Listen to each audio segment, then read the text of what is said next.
ម៉ាស៊ីនគោយន្តបូមទឹកមួយគ្រឿងនេះវាមានបញ្ហាអត់បូមប្រេងក៏ទាទេបងប្អូនវាមានបញ្ហាស្ទះការឈូសបូមប្រេងនៅក្នុងបាតហ្នឹងហើយអានេះគឺជា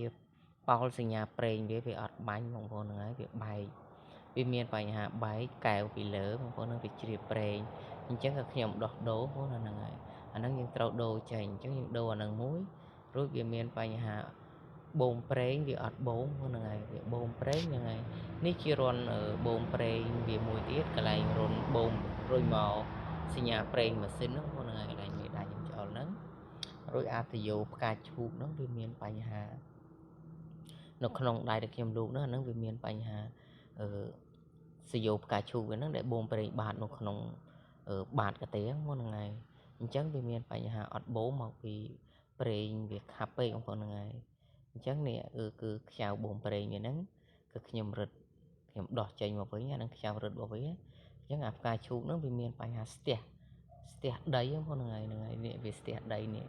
អាដីហ្នឹងគឺវាស្ទះចិត្តរុនសំណាញ់ទូចវាអស់ហើយអញ្ចឹងវាសតដីអាហ្នឹង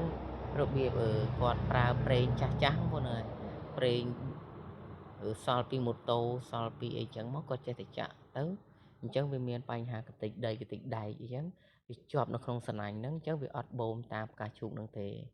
អញ្ចឹងរបៀបដោះនឹងចេញយើងដោះកាព្រាងហ្នឹងហើយកាព្រាវាដូចជាលួសអញ្ចឹងយើងគាស់ចេញមកបាទគាស់ដូចខ្ញុំគាស់ចឹងមកអញ្ចឹងហើយក៏ខ្ញុំដោះកាព្រានឹងចេញខ្ញុំដោះអាតម្រងវាបងប្អូនហ្នឹងយើងលាងតម្រងហ្នឹងក៏បានយើងដូរបងប្អូនហ្នឹងហើយជាពិសេសសណាញ់ហ្នឹងបាទនេះសត្វតដីបងប្អូនហ្នឹងហើយសណាញ់ហ្នឹងយើងជាពិសេសយើងដូរសណាញ់ហ្នឹងចោលបងប្អូនហ្នឹងហើយព្រោះសណាញ់វាហ្នឹងវាមានការដាច់កាយយើងដូរបើសិនបើយើងជាចាំបាច់យើងត្រូវដូរចោលបើមិនចាំបាច់យើងអាចលាងបានបងប្អូនហ្នឹងហើយលាងសាំងក៏បានយើងនៅឆ្ងាយអញ្ចឹងយើងលាងទៅសាំងអញ្ចឹងទៅយើងដាក់ទៅវិញបានហ្នឹងហើយនេះគឺជាការឈូសបូមប្រេង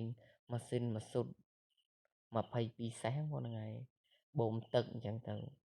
ឬនេះវាស្ទះអាហ្នឹងវាស៊ីដល់ខូចគូសណេស៊ីគូសណេអស់ហើយឬនឹងវាស៊ីបាក់វាស៊ីអស់ហើយ8 10សេសទៅ22សេស8 10ខ្លះវាមានបាក់បងប្អូនប្រើបាក់ហ្នឹងហើយនេះម៉ាស៊ីនម៉ាស៊ូតម៉ាស៊ីនបូមទឹកយ៉ាងដុងហ្នឹងហើយ22សេសវាមានបញ្ហាអត់បូមប្រេងវាស្ទះតម្រងបូមប្រេងក៏ធ្វើឲ្យវាគប់ពេស្អិតគឺល្វីអត់ទៅបងប្អូនហ្នឹងហើយឥឡូវខ្ញុំដោះលាងអញ្ចឹងវីដេអូខ្ញុំមានតែប៉ុណ្្នឹងជាចុងក្រោយអរគុណ